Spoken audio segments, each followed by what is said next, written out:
Vonis ringan dan remisi bagi para koruptor adalah sedikit dari batu sandungan yang harus dilalui KPK untuk memberantas korupsi. Belum lagi Undang-Undang MD3 yang disahkan DPR dinilai mengebiri kewenangan spesial KPK untuk memeriksa anggota dewan yang terindikasi tersangkut kasus korupsi. Lalu, apa terobosan KPK untuk memberantas korupsi di negeri ini? Saya akan berbincang dengan Wakil Ketua KPK, Bambang Wijoyanto. Perayaan kemerdekaan RI tahun ini menjadi kado manis bagi sebagian koruptor di negeri ini. Remisi atau potongan masa tahanan dihadiahkan negara bagi mereka. Sebut saja Gayus Tambunan, koruptor kasus pajak ini diberi remisi 5 bulan. Begitu pula mantan Jaksa Urip Trigunawan yang mendapat potongan 6 bulan. Bagi-bagi remisi untuk koruptor ini seolah menjadi antitesis upaya pemberantasan korupsi di negeri ini. Padahal, vonis bagi para koruptor seringkali masih jauh dari tuntutan hukuman maksimal yang diajukan jaksa KPK. Tak hanya remisi, produk legislasi pun menjadi tantangan kinerja KPK melawan korupsi.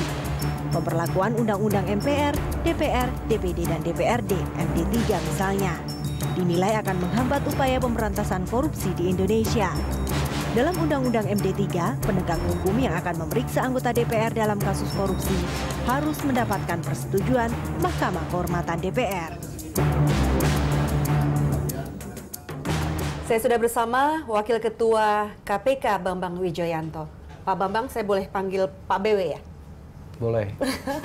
Pak BW, ini KPK menghadapi banyak sekali tantangan untuk memerangi koruptor, bahkan dari lembaga hukum sendiri. Nah, yang terbaru, publik menyoroti soal remisi terhadap koruptor. Kok KPK nggak bereaksi?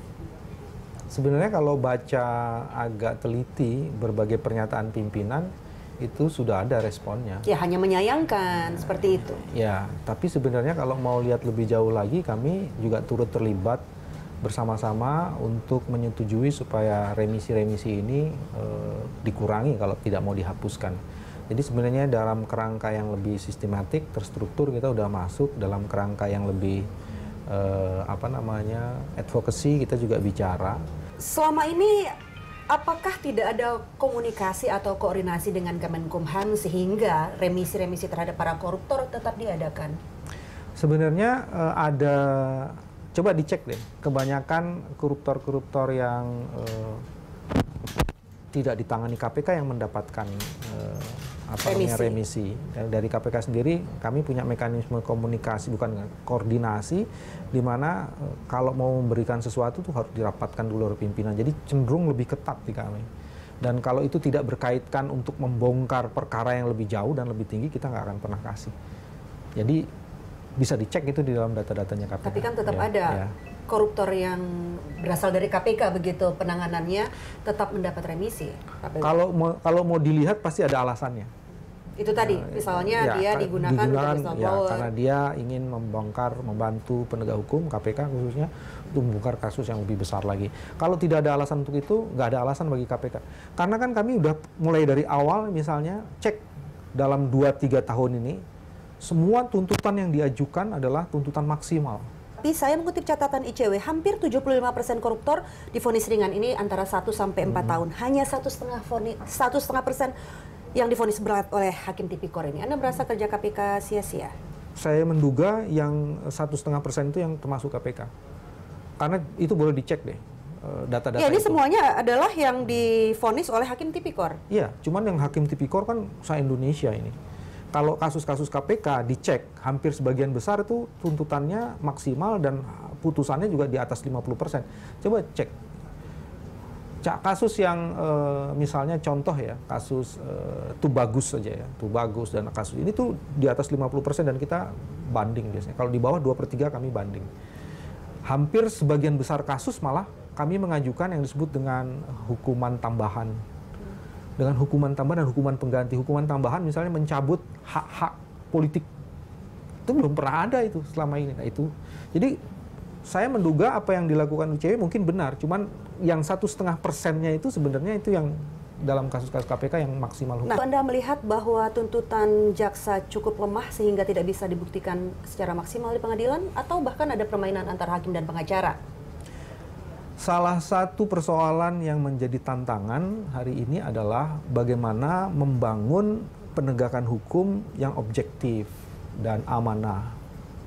Nah, tantangan itu sekarang yang saya tahu Kejaksaan Agung, Kepolisian, dan Mahkamah Agung berlomba-lomba untuk membangun sistem, tapi memang perlu waktu.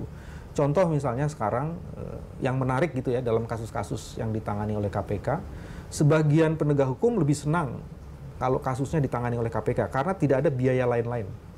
Biaya siluman? Nggak ada itu, jadi lebih jelas itu. Atau kalau mau saya tarik lagi ya, contoh yang lain mengenai KPK, saya tidak kutip yang lain-lain. Kalau ada supplier ke KPK, dia senang dengan memberikan harga net.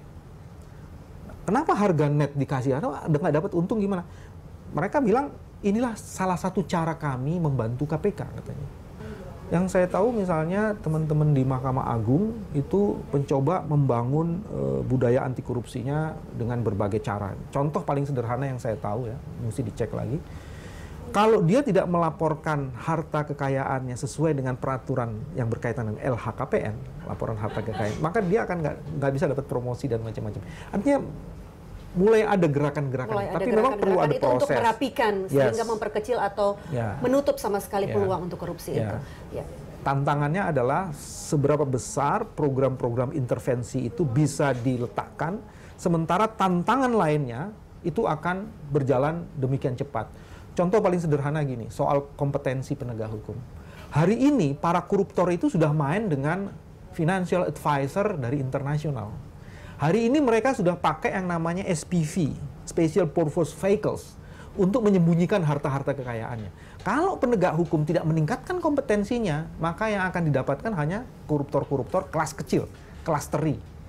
Nah, itu yang terjadi gitu loh. Kalau para penegak hukum tidak memahami bagaimana sektor pasar modal bekerja, maka kemudian kalau ada korupsi di sektor itu, gimana cara ngatasinya?